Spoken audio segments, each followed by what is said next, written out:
Good morning students, I am Poonam Khetan and I welcome you in MKH video series. Today we are going to start your book Geography and the name of this book is Our Environment. Very interesting book this is and we are going to start chapter number 1 and the name of this chapter is also environment. यानी बहुत basic से आपको environment से हम लोग जोड़ते हुए चलेंगे. क्लास 5 तक भी आप लोग EVS की बुक यानी environmental study की बुक आप पढ़ते आए हैं. अभी जो है जब आप 6 के अंदर हो जाते हैं सब्जेक्ट का बाइफिकेशन हो जाता है, क्लासिफिकेशन हो जाता है, SST एक अलग सब्जेक्ट बन जाता है जिसके अंदर भी आप के और क्लासिफिकेशन सब क्लासिफिकेशन हो जाते हैं, राइट. हिस्ट्री, ज्योग्राफी, सिविक्स, ठीक है, इस तरीके से. तो उसी में से एक बुक है आपकी ज्योग्राफी की जिसका नेम है आवर इन्वायरमेंट. उसका फर्स्ट चैप्टर इन्वायरमेंट आज हम स्टार्ट करने वाले हैं. So let's start with me. करें स्टार्ट? चलिए. तो इन्वायरमेंट क्या होता है? अगर सिंपल लैंग्वेज में बात करें, बहुत ही सिंपल लैंग्वेज में आपकी बुक के अंदर भी ये डेफिनेशन दी हुई है. Whatever we see in our surrounding is called environment. यानी जो भी चीज़ हम अपने आसपास देखते हैं, सराउंडिंग मतलब अपने आसपास जो भी चीज़ हम देखते हैं वो क्या है? वो इन्वायरमेंट है. ठीक है. तो इससे रिलेटेड आपकी बुक के अंदर एक स्टोरी दी हुई है, रवि से रिलेट किया हुआ है उसको. एक स्टूडेंट है रवि, ठीक है. कौन है ये? एक स्टूडेंट है. और क्या हो रहा है उसके साथ में? He is going school after summer vacation. Summer vacation जब हो जाती है उसके बाद में, क्योंकि 1 month और 1.5 month और somewhere is could be 2 months, ठीक है. तो 1-1.5-2 महीने के बाद में जब वो स्कूल वापस जा रहा है तो व्हाट ही सो, उसने देखा कि उसके स्कूल के पास में जो प्लेग्राउंड था, यानी जो बहुत बड़ी जगह थी जहाँ पे वो खेला करता था, वहाँ पे जो डगअप हो रहा है यानी खड्डे खुद रहे हैं. तो ही वॉज सरप्राइज कि ऐसा क्यों हो रहा है, इतना सुंदर प्लेग्राउंड था और मैं यहाँ पे खेलने आया करता था, तो ऐसा क्यों हो रहा है. तो वो सरप्राइज होता है, स्कूल में आता है तो उसको पता चलता है कि वहाँ पे कुछ बड़ी बड़ी बिल्डिंग्स बन रही हैं, इसलिए जो है वो प्लेग्राउंड को तो डिस्ट्रॉय कर रहे हैं और वहाँ पे कुछ बड़ी मॉल, बिल्डिंग्स इस तरीके की, यानी जो भी हम डेवलपमेंट के लिए हम चीज़ें बनाते हैं, कंस्ट्रक्शन करते हैं, इस तरीके का वहाँ पे कुछ होने वाला है. तो ही वॉज वेरी सैड, ठीक है. और उसी दिन क्या होता है कि असेंबली के अंदर जो स्कूल प्रिंसिपल है, ही और she was also worried about the changes in environment, कि इन्वायरमेंट में किस तरीके के चेंजेस हो रहे हैं. हम ह्यूमन बींग्स क्या कर रहे हैं, अपनी जो नीड्स हैं, अपने बेनिफिट्स के लिए हम जो अपना आसपास का इन्वायरमेंट है उसको क्या कर रहे हैं, हम बिगाड़ रहे हैं. तो वो बहुत परेशान हो गया और जब टीचर आते हैं क्लास के अंदर तो उनसे पूछता है कि मैम ऐसा क्यों हो रहा है. तो इन्वायरमेंट के बारे में उससे बात पूछ रहा है रवि जो है. तो रवि की जो टीचर हैं उन्होंने बोला कि जो हमारा इन्वायरमेंट है वो बहुत गड़बड़ हो रहा है नाउ अ डेज. तो he asked that what is environment. So his teacher replied that whatever we see in our surrounding is called environment. कि जो भी हम अपने आसपास देखते हैं वो इन्वायरमेंट है. तो आप भी अब जब टीचर आपको कुछ बता रहा है कि इन्वायरमेंट क्या है, तो आपके टीचर ने आपको बताया कि जो भी हम आपके आसपास देखते हैं अपने, तो वो इन्वायरमेंट है. देन रवि ने सोचा, थोड़ी देर थोड़ा होल्ड किया और उसने सोचा तो क्या ये जो टेबल है, ये चेयर है, ये बोर्ड है, या जो आसपास जो चीज़ें हैं, तो क्या ये सब इन्वायरमेंट है? सो टीचर सेड यस, बिल्कुल ये इन्वायरमेंट ही है, बट उसको क्लासिफाई करना है, ठीक है. उसको हम और क्लासिफाई करेंगे. कैसे क्लासिफाई करेंगे? उसको हम एक बार 2 पार्ट्स के अंदर क्लासिफाई कर सकते हैं. किसको? इन्वायरमेंट को, ठीक है. इन्वायरमेंट को आप 2 पार्ट्स में डिवाइड कर सकते हैं. चलिए मैं आपसे पूछती हूँ कि मैंने आपको बोला कि जो आपने आसपास की जो चीज़ें हैं, यानी जो भी चीज़ हम सराउंडिंग में देख रहे हैं वो सब क्या है? एनवायरनमेंट है। ठीक है, तो अब एनवायरनमेंट में क्या क्या चीज़ें दिख रही हैं? अगर आप घर पे बैठे हैं तो आपको बेड दिख रहा होगा, टीवी दिख रहा होगा, आपकी मम्मा दिख रही होगी, पापा दिख रहे होंगे, आपके ब्रदर सिस्टर, ये सब चीज़ें दिख रही होगी। हो सकता है कोई घर में जो आपने पेट रखा हो वो दिख रहा हो आपको, और भी जो मान लीजिए टेबल चेयर ऐसी चीज़ें दिख रही है। तो इन सबको हम क्या बोल रहे हैं? इन्वायरमेंट बोल रहे हैं। बट क्या ये सारी चीज़ें एक जैसी हैं? ये क्या सारी चीज़ें एक जैसी है? क्या आप इनको डिफ्रेंशिएट कर सकते हो, डिस्टिंग्विश कर सकते हो इनके बीच में? बताइए। कर सकते हैं। कैसे कर सकते हैं? कि जैसे जो टेबल है, चेयर है, टीवी है, ये सब क्या है? नॉन लिविंग ऑर्गेनिज्म है। ठीक है, और आपकी मम्मी है, पापा है, आप खुद हैं, आपके घर के अंदर जो मान लो पेट है, प्लांट्स हैं, ये सब क्या है? लिविंग ऑर्गेनिज्म है।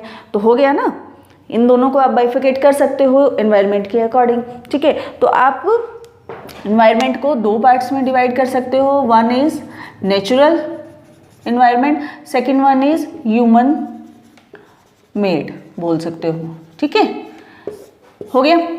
अब नेचुरल को, ह्यूमन मेड को भी हम और आगे फर्दर क्लासिफाई कर सकते हैं। बट इससे पहले जो है आपकी बुक के अंदर, ये बॉक्स के अंदर बहुत अच्छी सी लाइन दी हुई है, आप उसको देखेंगे। इन्वायरमेंट इज, बोल रहे हैं कि इन्वायरमेंट जो है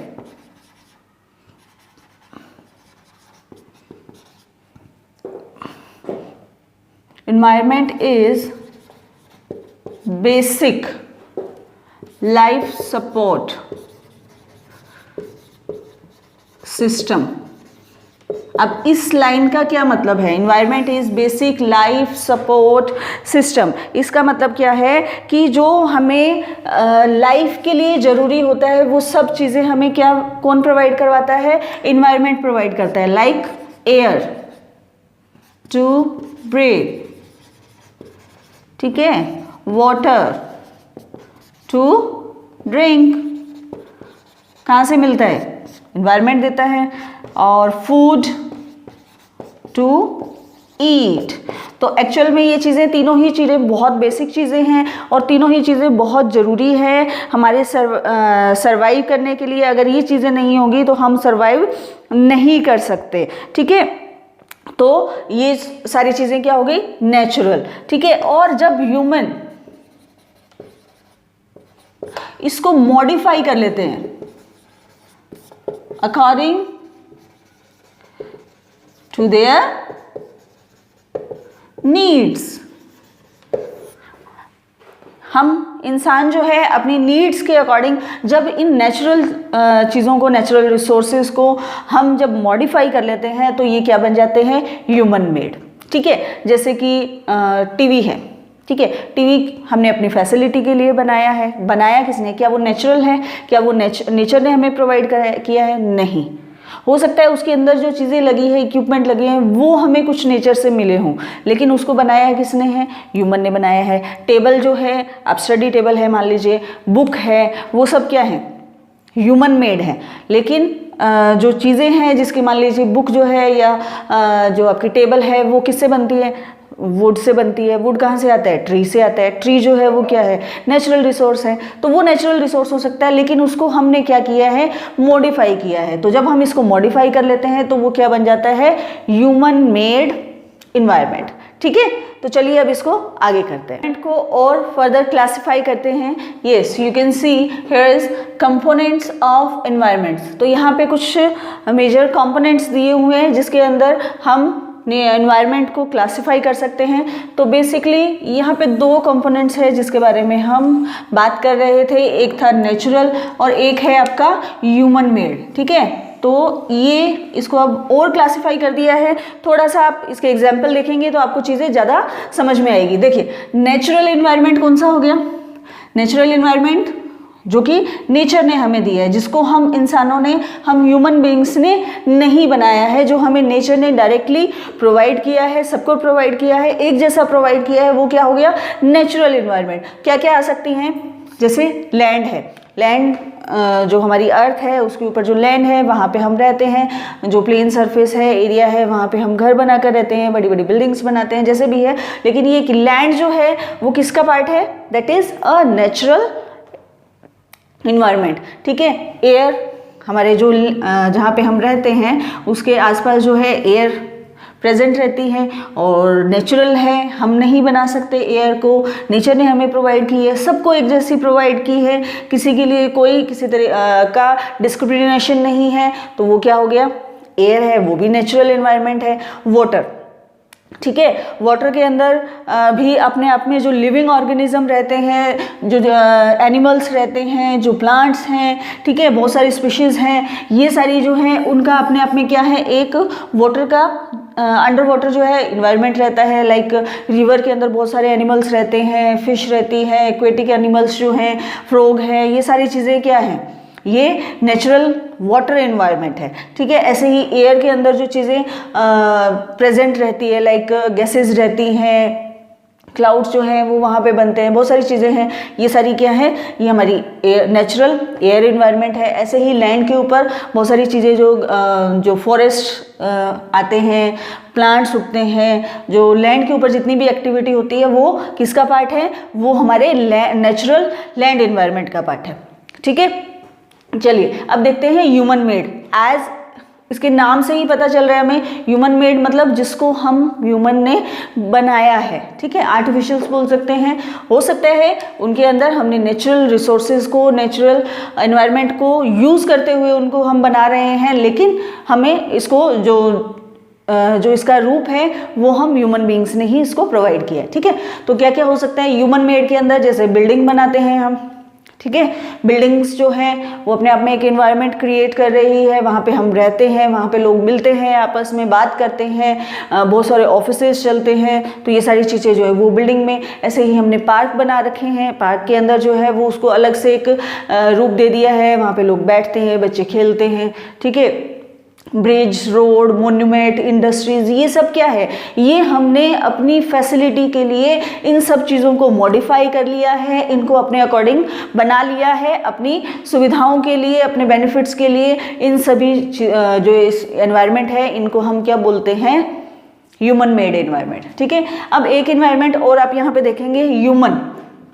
अब आप सोचेंगे ये कौन सा इन्वायरमेंट है, देखिए ह्यूमन जो है वो भी अपने आप में एक बड़ा इन्वायरमेंट है, क्योंकि हम क्या हैं, नेचुरल चीज़ हैं, हमें भगवान ने बनाया है, ठीक है। और हम अपने साथ साथ में हमारे आसपास जो हैं वो लोग जो हमसे कनेक्ट रहते हैं, जिनसे हम बात करते हैं, मिलते हैं, डायरेक्टली इनडायरेक्टली जिनसे हम इंटरेक्ट करते हैं, वो सब क्या है, वो भी इन्वायरमेंट है। लाइक हम इंडिविजुअल जो है वो हमें अपनी खुद की ज़रूरत है, हम खुद के बारे में ही भाग दौड़ करते हैं, जाते हैं इधर उधर काम करते हैं, तो अपने आप में हम इन्वायरमेंट है। फिर क्या होता है, हमारी फैमिली जो है वो बहुत इंपॉर्टेंट है हमारे लिए, उसके लिए हम काम करते हैं। फिर फैमिली, बहुत सारी फैमिली से बन के जो है वो कम्युनिटी बनती है, उनका एक एनवायरनमेंट होता है, लोग मिलते हैं आपस में, अपने ट्रेडिशन, अपने कल्चर, अपनी जो चीज़ें होती है, जो हैबिट्स होती हैं, उनको शेयर करते हैं, एक दूसरी चीज़ों का जो है वो ट्रांसफ़र होता है।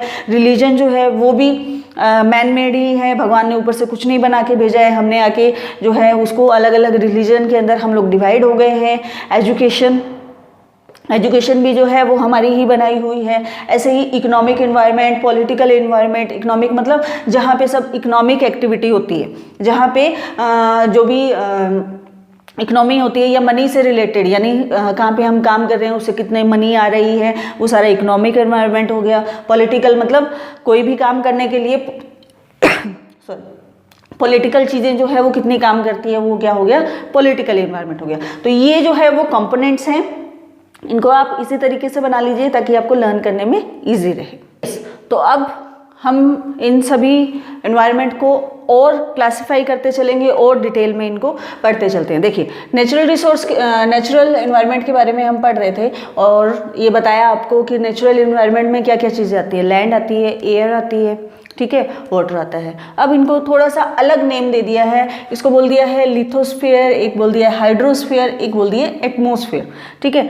अब आपको लगेगा कि ये क्या अलग से नाम दे दिए, तो ये एनवायरनमेंट के नेम हैं और आपको लर्न करने पड़ेंगे और बहुत टफ नहीं है बिल्कुल भी। अभी देखो लिथोस्फीयर, इसको आप याद रख सकते हैं लैंड से, ठीक है। लिथोस्फीयर मतलब हम बात कर रहे हैं लैंड की, जो हमारी अर्थ होती है ना,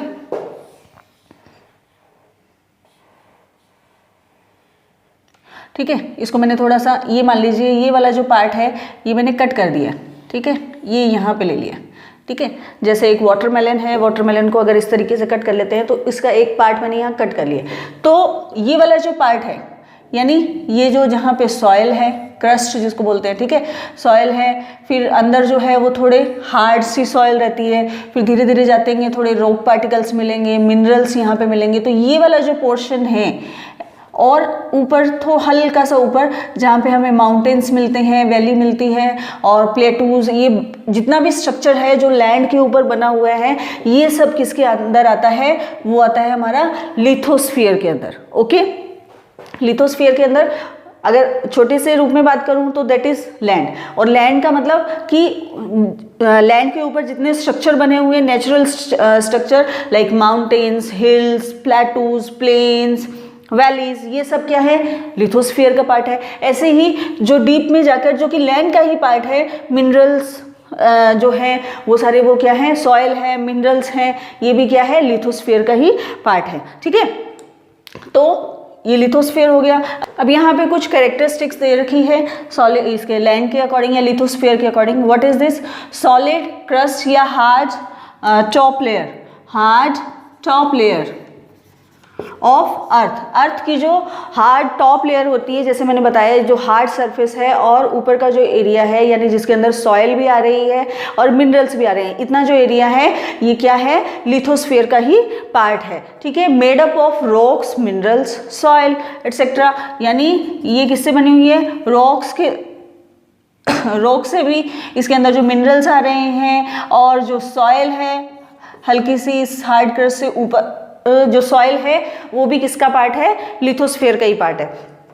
इरेगुलर सरफेस, इरेगुलर सरफेस मतलब ये जो अर्थ है, ये जो गोल हम लोगों को दिख रही है, तो ये बिल्कुल एक जैसी तो है नहीं। ये तो है नहीं कि सारी जगह जो लैंड है वो एक जैसी हो। कहीं पे आप जाते हैं तो वहाँ पे माउंटेन्स मिलते हैं, कहीं पे आपको प्लेटूज मिलेंगे। प्लेटूज मतलब इस तरीके से टेबल लाइक स्ट्रक्चर बोल सकते हैं, जो इस तरीके से ऊपर तो उठे हुए हैं, लेकिन जैसे माउंटेन्स की ये कॉर्नर रहते हैं, पीक्स रहती है, उस तरीके के पीक्स नहीं रहते। यहाँ पे ये ऊपर जाके जो है वो प्लेन जैसे हो जाते हैं, ठीक है। और वैलीज यानी इसके बीच का जो पोर्शन है, तो ये सारी चीज़ें जो है वो irregular surface, mountains, plateaus, plains, valley et cetera, ये भी किसके अंदर आते हैं? लिथोस्फीयर के अंदर आते हैं।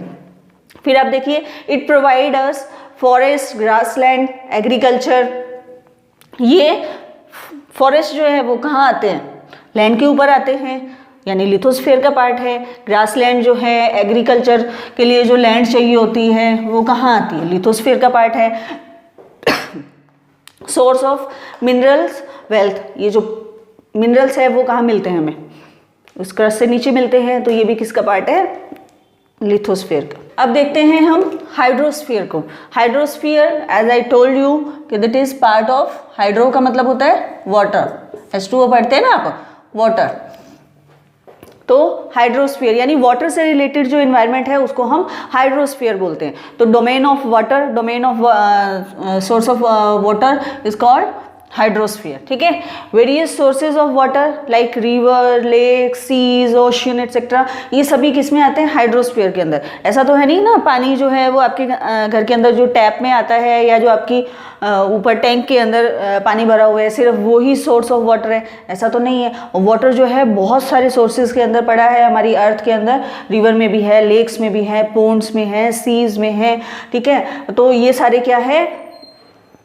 हाइड्रोस्फीयर के अंदर आते हैं। और एसेंशियल फॉर लिविंग ऑर्गेनिज्म, ये तो आप सबको ही पता है, सभी लिविंग ऑर्गेनिज्म के लिए वाटर बहुत ज़रूरी है, चाहे वो ह्यूमन बीइंग्स हैं, चाहे वो एनिमल्स हैं, सबके लिए ही वाटर बहुत एसेंशियल पार्ट है, बहुत एसेंशियल ऑर्गेनिज्म है, ठीक है। Now next one is atmosphere, that is you can say related to air, ठीक है। तो एयर का जो भी पार्ट रहता है हमारी अर्थ के आसपास के अंदर, उसको हम एटमॉस्फेयर बोल सकते हैं। ये जो आपकी अर्थ है, इसके चारों ओर, इसके सराउंडिंग में कुछ डिस्टेंस पे, अप्रोक्सीमेटली ये बोलते हैं कि ये 8 किलोमीटर का जो ऊपर तक का डिस्टेंस है हमारी अर्थ के ग्रेविटेशनल फोर्स तक के अंदर जो है आता है। और इस यहाँ पे क्या रहती है, एक थिन लेयर एयर की प्रेजेंट रहती है, ठीक है। तो एक पतली सी लेयर एयर की प्रेजेंट रहती है। थिन लेयर का मतलब एयर जब है तो उसके बीच में से आप क्रॉस कर सकते हो, आ सकते हो, जा सकते हो। तो थिन बहुत ही पतली सी लेयर यहाँ पे एयर की प्रेजेंट रहती है। ये पार्ट जो है वो किसके अंदर आता है, आपका एटमॉस्फेयर के अंदर आता है। इसके अंदर ग्रेविटेशनल फोर्स होल्ड एयर, जो एटमॉस्फेरिक जो एयर होती है उसको होल्ड करके रखता है। ग्रेविटेशनल फोर्स होती है क्योंकि अर्थ जो है उसके अंदर ग्रेविटेशनल फोर्स है, वो चीज़ों को खींच के रखती है, होल्ड करके रखती है। अगर जैसे एयर है, हवा चलती है, इधर से आई उधर ब्लो कर रही है, तो इस तरीके से तो अर्थ के ऊपर कहीं हवा टिकेगी नहीं, एयर टिकेगी नहीं। लेकिन जो ग्रेविटेशनल फोर्स होती है वो उसको होल्ड करके रखती है और एक पर्टिकुलर वे के अंदर वो मूव करती रहती है, ठीक है। ये हो गया ग्रेविटेशनल फोर्स जो है वो होल्ड करती है एयर को और एटमॉस्फेयर को पूरा होल्ड करके रखती है। Protect us from UV rays, yes very important thing कि ये जो है इसके अंदर ही जो ऊपर थोड़ा सा जाते हैं तो यहाँ पे ओजोन लेयर जो है, ठीक है, वो भी यहीं पे आती है, एटमॉस्फेयर के अंदर ही आती है। एटमॉस्फेयर को भी जो है अलग अलग पार्ट के अंदर डिवाइड किया जाता है, वो आप आगे पढ़ेंगे। लेकिन जो ओजोन लेयर्स जो सन से आने वाली रेज होती है, अल्ट्रावायलेट रेज, यूवी रेज जिनको हम बोलते हैं, जो कि बहुत कॉम्प्लिकेटेड हो सकती है, हम लोगों के लिए बहुत डेंजरस है, हमारी स्किन के लिए, हम इंसानों के लिए बहुत डेंजरस है, डैमेज कर सकती है बहुत सारी चीज़ें। तो उससे प्रोटेक्ट कौन करता है, एटमॉस्फेयर हमें, ठीक है। ऐसे ही जो सोर्सिंग हीट ऑफ सन से आने वाली जो हीट है, अभी जितनी हीट पड़ती है तो वो बहुत गर्म लगता है, लेकिन अगर एटमॉस्फेयर नहीं होगा तो सोचिए कितनी ज़्यादा हीट पड़ सकती है। तो ये उस जो एक्स्ट्रा ऑर्डिनरी जो हीट है उससे कहीं ना कहीं हम लोगों को बचाता है। Consist large number of gases, तो जितनी भी गैसेज हैं जो कि एटमॉस्फेयर के अंदर रहती है, लाइक नाइट्रोजन है,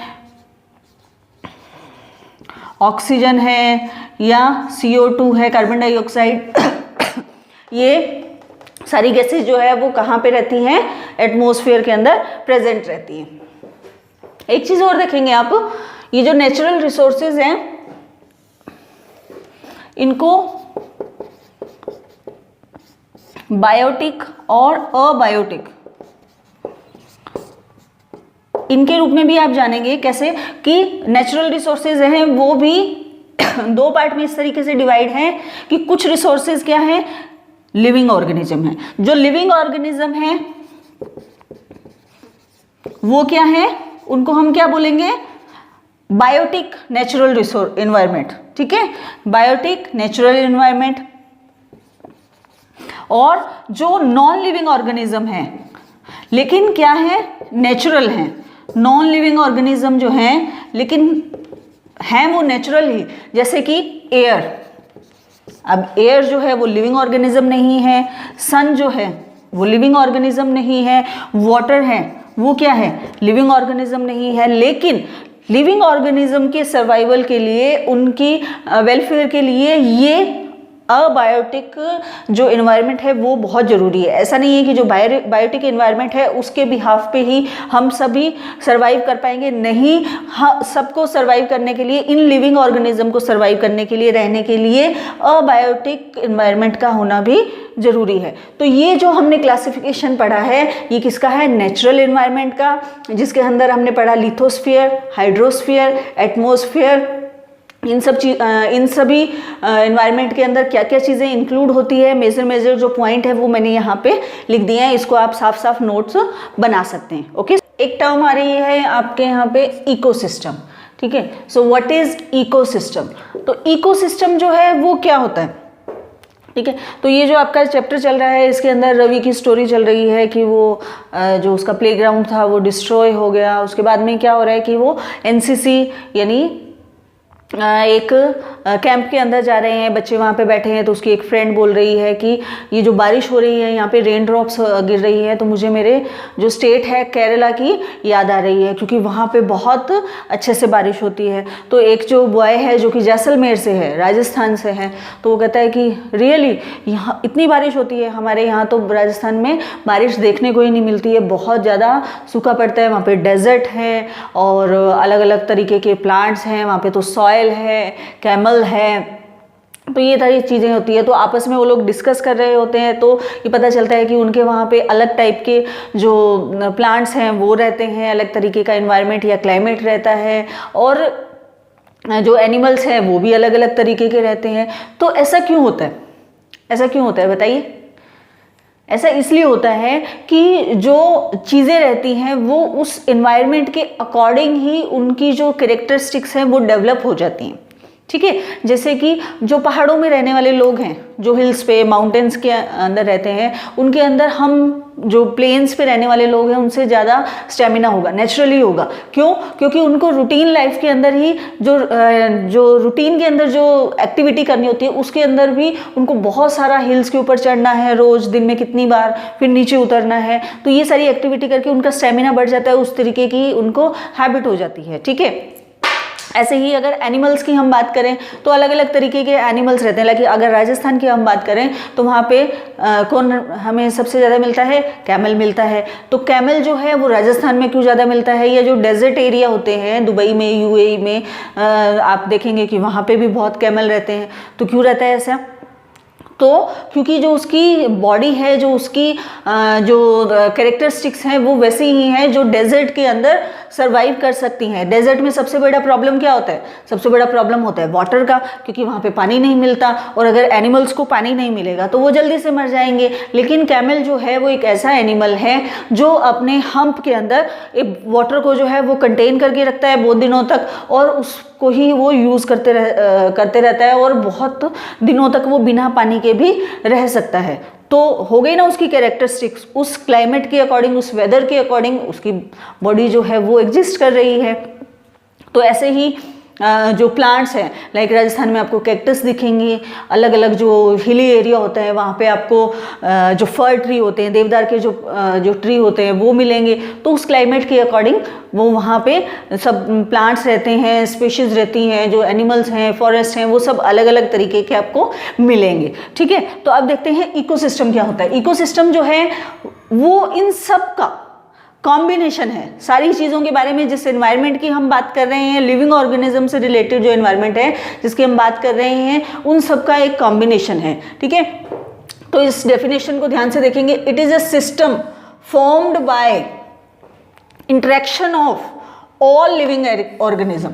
देखिए, जितने भी लिविंग ऑर्गेनिज्म हैं उनका जब इंटरेक्शन होता है, यानी जब एक दूसरे से वो लोग डील करते हैं या एक दूसरे के साथ में रह रहे हैं, किसी चीज़ को हम उनसे ले रहे हैं, हम कोई चीज़ उनको दे रहे हैं, तो ये क्या है? इंटरेक्शन है। लाइक प्लांट्स क्या है? लिविंग ऑर्गेनिज्म है। हम ह्यूमन बीइंग क्या है? लिविंग ऑर्गेनिज्म है। हम प्लांट से क्या करते हैं? फूड लेते हैं ना। और प्लांट्स को जो फूड जाता है उसमें भी कहीं ना कहीं हम लोगों का जो योगदान रहता है ना। तो ये सब चीज़ें क्या है? इंटरेक्शन है, ठीक है। तो जब ये इंटरेक्शन होता है जिससे एक सिस्टम क्रिएट होता है with each other and with the physical and chemical factor. Physical and chemical factor मतलब कि हम फिजिकली और केमिकली जो है वो सभी लिविंग ऑर्गेनिज्म जो है वो बिल्कुल डिफरेंट हैं, और पर फिर भी साथ में एक दूसरे से डील करते हुए, एक दूसरे के साथ में कॉम्प्रोमाइज़ करते हुए चीज़ों को हम लोग हैंडल करते हैं। इन्हीं फैक्टर्स को जब एनवायरनमेंट के अंदर सभी एक साथ लिंक्ड हो जाते हैं, और transfer of energy and material, जब एनर्जी का ट्रांसफ़र होता है, मटेरियल का ट्रांसफ़र होता है, तो वो क्या बन जाता है? एक इकोसिस्टम बन जाता है। कैसे बन जाता है?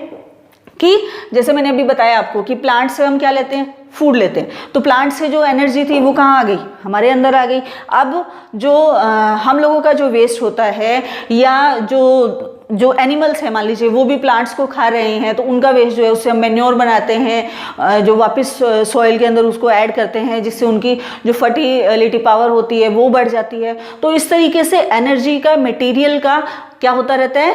एक्सचेंज होता रहता है, ट्रांसफर होता रहता है। इन सभी कॉम्बिनेशन को हम क्या बोलते हैं? इकोसिस्टम, ठीक है students. So all plants, animals and human being depends on their immediate surrounding। जो मैंने आपको एग्जाम्पल बताया ना कि जो कैमल्स है, जो एनिमल्स है, अलग अलग एरिया के अंदर रहते हैं, फिर भी उनके अंदर वो उस तरीके की कैरेक्टरिस्टिक्स ही आती है जिस एरिया से वो बिलोंग करते हैं। तो इमीडिएट सराउंडिंग का मतलब कि जहाँ जिस एरिया में वो रह रहे हैं उससे वो बिल्कुल रिलेटेड रहते हैं तभी वहाँ पे सरवाइव कर सकते हैं। ठीक है, अगर आज हम बहुत जैसे गर्म एरिया में रह रहे हैं, मान लीजिए हम राजस्थान में रह रहे हैं, और अगर हमें भेज दिया जाए अंटार्कटिका या आर्कटिका, तो क्या हम रह पाएंगे? नहीं रह पाएंगे, बिल्कुल भी नहीं रह पाएंगे, उतनी सर्दी को हम सहन ही नहीं कर पाएंगे। ठीक है, तो ये सब जो हैं, जो उनके प्लांट्स हैं, एनिमल्स हैं, ह्यूमन बींग्स जो हैं, वो अपने जो आसपास जो सराउंडिंग चीज़ें हैं उन पे डिपेंड रहते हैं, और ये इंटरडिपेंडेंट भी है। इंटरडिपेंडेंट का मतलब कि एक दूसरे पर भी डिपेंड हैं। ऐसा नहीं है कि प्लांट्स जो हैं वो सारी जगह अपने आप ही वो ग्रो करते जाएंगे और उनका कोई यूज़ नहीं होगा, ऐसा नहीं हो सकता। एनिमल्स को भी ह्यूमन की ज़रूरत है, ह्यूमन को भी एनिमल्स की नीड है, सब अपने आप में डिपेंडेंट होने के साथ साथ में इंटरडिपेंडेंट भी है, एक दूसरे की भी ज़रूरत है। और इन सब की इंटरडिपेंडेंसी को जब हम बिल्कुल सेटिस्फाई कर देते हैं, उस सिस्टम को क्या बोलते हैं? Eco system. यानी जिस जगह पे ये सारा साइकिल जो है चलता रहता है, सारी जो एक्टिविटी है वो सेल्फ जनरेटेड रहती है, अपने आप चलती रहती है, उसको हम क्या बोलते हैं? Eco system. So let's talk about human environment. So what is human environment? We have already discussed कि ह्यूमन इन्वायरमेंट क्या होता है। जो हमारे इंसानों के आसपास का जो इन्वायरमेंट होता है, जो हमने खुद ने बनाया है, उसको हम ह्यूमन इन्वायरमेंट बोलते हैं। तो देखिए, ये मैंने बताया था आपको कि human being interact with the environment and modify it according to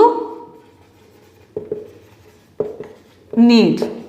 ठीक है, तो ह्यूमन बीइंग क्या करते हैं कि हम एनवायरनमेंट के साथ में इंटरेक्ट करते हैं, डील करते हैं, जो भी चीज़ें हमें चाहिए होती है उसको हम लेते हैं और उसको मॉडिफाई भी कर देते हैं अपनी नीड के अकॉर्डिंग। जो है उसको हमने क्या कर लिया है? मॉडिफाई कर लिया है, जिसकी वजह से इन्वायरमेंट के अंदर कुछ चेंजेस आ जाते हैं। Early human adapted themselves to natural environment. यानी ये बोल रहे हैं कि जो पहले के लोग थे, स्टार्टिंग के अंदर जब हम डेवलप हो रहे थे, तो पहले के लोगों ने क्या किया कि जो अपनी सराउंडिंग चीज़ें थी उस नेचुरल इन्वायरमेंट को ही अडॉप्ट कर लिया, उसी के साथ जीना सीखा और उसके साथ में कोई छेड़छाड़ नहीं की, यानी उसके साथ में कोई चेंजेस करने की कोशिश उन लोगों ने नहीं की। इसी वजह से पहले जो है एनवायरनमेंट में हमारे इकोसिस्टम में किसी तरीके का जो बुरा असर है वो हम कह सकते हैं भी नहीं पड़ा था। Over the period human learn new ways to use and change the environment.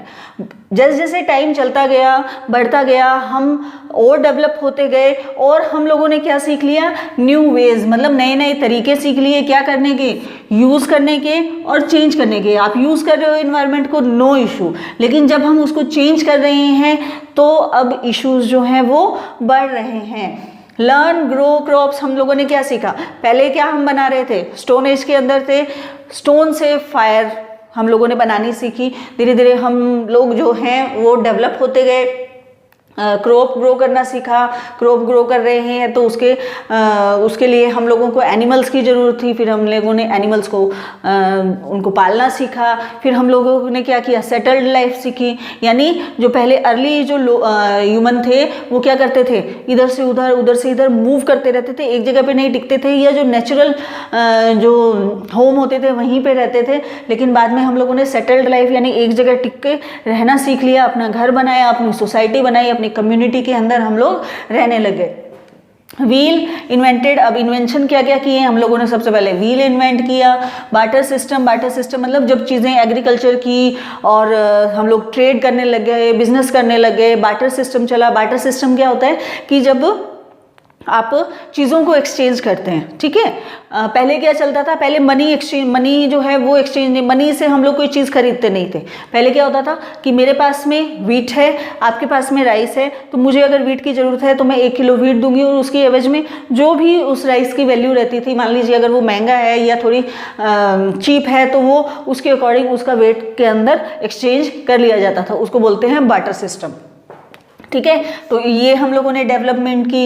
Industry के अंदर जो है बहुत सारे रिवोल्यूशन लेके आए। ट्रांसपोर्टेशन जो है वो कहाँ, जो उस व्हील से जो इन्वेंट किया था वहाँ से लेके आज हम कहाँ तक पहुँच गए हैं, मंगल तक पहुँच गए हैं, मार्स तक पहुँच गए हैं, मून तक पहुँच गए हैं। तो ट्रांसपोर्टेशन जो है वो बहुत डेवलप कर लिया, इंफॉर्मेशन टेक्नोलॉजी को बहुत डेवलप कर लिया। तो इस तरीके के कुछ डेवलपमेंट जो है हमने किए हैं, ह्यूमंस ने किए हैं, और करने भी चाहिए, उसमें कोई बुराई नहीं है। लेकिन सबसे बड़ी जो प्रॉब्लम है वो कहाँ पे है कि हम उस डेवलपमेंट के लिए इन्वायरमेंट को चेंज करने से कहीं भी नहीं रुकते। जैसे कि इस जो चैप्टर के अंदर रवि की जो स्टोरी है वो क्या बोल रहे हैं कि वो जो प्लेग्राउंड था उसको किसके लिए डिस्ट्रॉय कर दिया गया, बिल्डिंग्स के लिए। तो अच्छा भला प्लेग्राउंड था, बच्चे वहाँ पे खेलते थे, प्लांट्स भी होंगे वहाँ पे, बहुत सारे ट्रीज होंगे, उनको डिस्ट्रॉय कर दिया गया। आपने देखा होगा कि डेवलपमेंट के नाम पे जो है वो हम जैसे जैसे सिटी से बाहर जाते जा रहे हैं, सिटी बढ़ती जा रही है, जो फील्ड है यानी जो खेत है वो ख़त्म होते जा रहे हैं, उनको अलग अलग कॉलोनीज़ के अंदर कट कर दिया जाता है, मॉल बन रहे हैं, बड़ी बड़ी बिल्डिंग्स बन रही है। तो उनके नाम पर हम क्या कर रहे हैं, जो आसपास का एरिया है जहाँ पे कभी प्लांट्स थे, कभी फील्ड हुआ करती थी, क्रॉप हुआ करती थी, या जो बहुत बड़े बड़े ट्रीज थे, उनको हम अपने बेनिफिट्स के लिए, ठीक है, उसको कट करते जा रहे हैं ना। तो ये तो गलत बात है। हम क्या कर रहे हैं, इकोसिस्टम के साथ में छेड़छाड़ कर रहे हैं, नेचुरल जो इन्वायरमेंट है उसको हम छेड़ रहे हैं। अगर हम डेवलपमेंट करना चाहते हैं तो इन सभी चीज़ों को हम लोगों को सस्टेन करके रखना पड़ेगा, होल्ड करके रखना पड़ेगा, और बहुत वाइजली इनका यूज़ करना पड़ेगा, ताकि हम नेचुरल चीज़ों को भी यूज़ कर सकें और अपना डेवलपमेंट भी आगे कर सकें, ठीक है। अदरवाइज बहुत सारी चीज़ें जो है वो आगे जाके हम लोगों को नहीं मिलने वाली, या आगे आने वाली जनरेशन को नहीं मिलने वाली। आज जो ट्री हैं वो अर्थ के लिए बहुत ज़रूरी है, सभी के लिए बहुत ज़रूरी है, वाटर बहुत ज़रूरी है, एयर बहुत ज़रूरी है। तो हर चीज़ को हम लोगों ने कंटेमिनेट कर दिया है, प्रदूषित कर दिया है। कैसे कर दिया है, ट्री हम कट करते जा रहे हैं, लैंड जो है वो बेयर होती जा रही है, फ्लड अगर आएगी तो बिल्कुल भी उसको हम लोग होल्ड ही नहीं कर पाएंगे। ट्री जो होते हैं वो क्या करते हैं, सॉइल को कंटेन उसको होल्ड करके रखते हैं, पकड़ के रखते हैं, उससे वो फ्लड के अंदर जो है वो सॉइल कट नहीं होती है, ठीक है। ऐसे ही जो ट्री की वजह से ऑक्सीजन जो है वो कम होती जा रही है। ट्री कट होंगे तो ऑक्सीजन कौन जनरेट करेगा, जिससे एयर पोल्यूट होती जा रही है। वाटर को हम बहुत ही ज़्यादा वेस्ट करते हैं, बिना वजह पानी को बहाते रहते हैं, यूज़ नहीं करते, उसका मिसयूज़ कर रहे हैं, जिसकी वजह से जो ड्रिंकिंग वाटर है, जो यूज़ करने वाला वाटर है वो धीरे धीरे कम होता जा रहा है, या जितना है वो पोल्यूटेड होता जा रहा है। जो सीज़ के अंदर है, रिवर्स के अंदर है, उसको हम पोल्यूट करते जा रहे हैं। तो ये सब क्या है, ये नेचुरल इन्वायरमेंट है, और हम ह्यूमन इन्वायरमेंट से उस नेचुरल इन्वायरमेंट को धीरे धीरे क्या करते जा रहे हैं, डिस्ट्रॉय करते जा रहे हैं, जो कि नहीं होना चाहिए, ठीक है। आप भी मानते हैं ना इसको कि नहीं होना चाहिए ऐसा। तो आप अभी अपनी यंग एज के अंदर हैं, अगर आप अभी से अपनी हैबिट बनाएंगे कि हम अपने इकोसिस्टम को डिस्ट्रॉय नहीं होने देंगे, हम अपने इन्वायरमेंट को कंटामिनेट नहीं होने देंगे, उसको सेव करके रखेंगे, तो डेफिनेटली ये सब चीज़ों में चेंज आने वाला है। तो स्टूडेंट्स, ये था हमारा आज का चैप्टर, जिसके अंदर हम लोगों ने इन्वायरमेंट के बारे में पढ़ा। बहुत बेसिक चैप्टर था, जिसके अंदर हम लोगों ने उसको बाइफिकेट किया, natural environment, human made environment, human environment, उसका भी फर्दर हम लोगों ने क्लासिफिकेशन देखा, लिथोस्फीयर, एटमॉस्फेयर और हाइड्रोस्फीयर, ठीक है। उसके अंदर क्या क्या चीज़ें आती हैं उन सब के बारे में सीखा। ह्यूमन जो इन्वायरमेंट होता है वो क्या होता है, कैसे हम लोग चीज़ों को यूज़ करते हैं या उसको मॉडिफाई करते आ रहे हैं। सो आई होप जो मैंने नोट्स बनवाए हैं वो आपके लिए बेनिफिशियल होंगे। इनको आप अपनी लैंग्वेज के अंदर थोड़ा साफ साफ राइटिंग के अंदर इसको बना लीजिएगा। सो स्टूडेंट्स, मिलते हैं नेक्स्ट वीडियो में। Till then, thank you, have a nice day.